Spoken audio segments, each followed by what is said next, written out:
in the Aardvark enclosure, something small and vicious has been making life a misery for Frankie. The identity of the mini marauder who's been biting her remains a mystery, but thankfully Frankie's on the mend, at least for now. She's doing really well, no more visible bites on her. Antibiotics really help to clear up those bites. It's good news, but everyone's still in the dark about what's been attacking Frankie.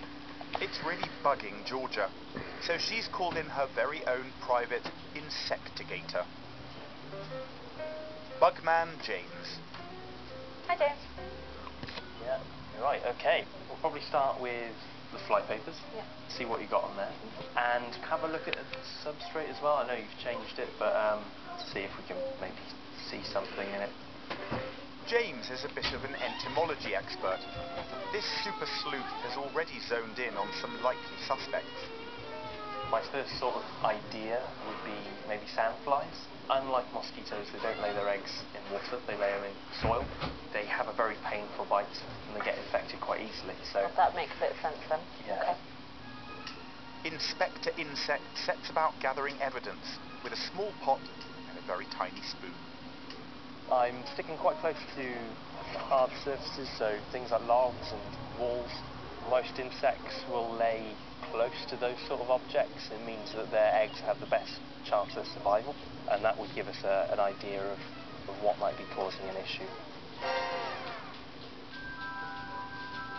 Back at the lab, James can get his evidence under the microscope. But will he find traces of suspect numero uno, sandflies? Pretty difficult to tell the difference between a grain of sand and an egg. There was a potential that it was sandflies that were biting them. Nothing's jumped out at me, so that's good. With his microscope failing to throw up clues, James turns his attention to the fly paper.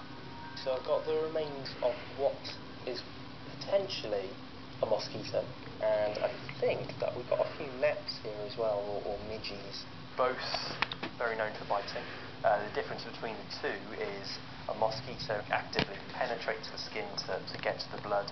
Midges have almost cutting mouth parts and can leave quite an irritating sort of rash. So, two potential culprits. Now that she's got a list of likely perpetrators, Georgia's armed herself with citronella.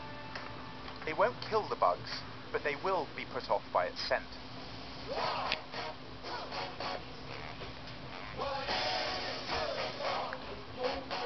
I think definitely every summer we will anticipate it now that they might get an insect bite, and we know what actions to put in place. I'm hoping now that we've kind of nailed what it is and we've got that it's mosquitoes, that it's something that we can manage quite easily. With the insect invasion repelled, the aardvarks can sleep easy once more. And we're popping over to tuck them in. Can there be anything more adorable than an aardvark? I was going to say Labrador, but I think they might win. I think they might. Sadly, that's all we've got time for today. But here's what's coming up on the next Animal Park. Night, everybody. Where's Kate? I can only see a pile of aardvarks.